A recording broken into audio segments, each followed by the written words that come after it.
იმდენი მარში მოდის ხოლმე მთელი დღის განმავლობაში რა ძალიან ბედნიერი ვარ ხოლმე როცა რაიონზე ამას ვუყურებ. კი, თქვენი ყოველდღიურობა პარტიაში როგორია? 2020 წლიდან ვარ ძლიერი საქართველოს თავიდან ლელოს ახალგაზრდული ორგანიზაციის ხელმძღვანელი.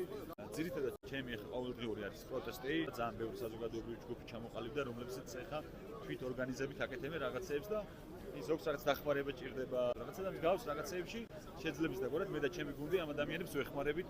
იმდენი საზოგადოებრივი ჯგუფი აქტიური. უკვე, კი.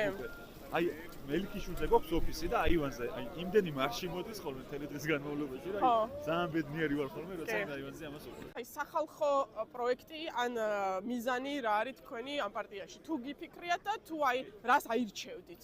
ზოგადად თავიდანვე გაცნობიერებული მქონდა თუ ისთვის შემოვედი პოლიტიკაში. მე დავიბადე და გავიზარდე სამცხე-ჯავახეთში, ადიგენის რაიონში და ხშირად მქონდა დანაკლისი იმის, რომ ადგილობრივი თვითმმართველობა შეზღუდულია უფლებებით. მე მინდა რომ მეტი დეცენტრალიზაცია მოხდეს ამ სისტემის. ადგილზე წყვეტდნენ სოფელშიც, დაბაშიც და რაიონშიც ადამიანები მათ საჭიროებებს და არა რომელიღაც თბილისის კაბინეტში წდებოდეს ახლა თქვა ადიგენის რაიონში ან რომელიმე სოფელში რა საჭიროება აქვს ადამიანებს და სწორედ ამ ნაწილში მგონია რომ რაიონებს დეცენტრალიზაციაზე ვიმუშაო და ჩემი რაიონი და ჩემი მხარე მეტად გავაცნო საზოგადოებას, მეტად ტურისტული გავხადო. თუ გახსოვთ ემოციური მომენტი, რის მერეც გადაწყვეტეთ, რომ აი ამ მომენტიდან პოლიტიკურ ცხოვრებას ვიწყებ?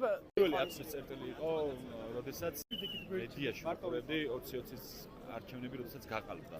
და მე რაიონში ვიყავ იმ დროისთვის, რაღაც ევროპაში მივდიოდი გაცვლით პროგრამით და რაღაც კოვიდი დაიწყო და მოვიწია დარჩენა რაიონში და მან შევხედე იმ სიბინძურეს, თუ როგორ ყალბდება არჩევნები. სახში ვიყავი რაიონში, ვუყურებდი მედიაში, როგორ ვითარდებოდა აქ სიტუაცია, ადამიანები გარეთ იყვნენ, CSK-სთან იყვნენ და მეორე დილით აუდექი ჩავალაგე ბარგი, დავკრიფე მანქანა და წამოვედი თბილისში და აი მაგის მერე ვარ და ვარ.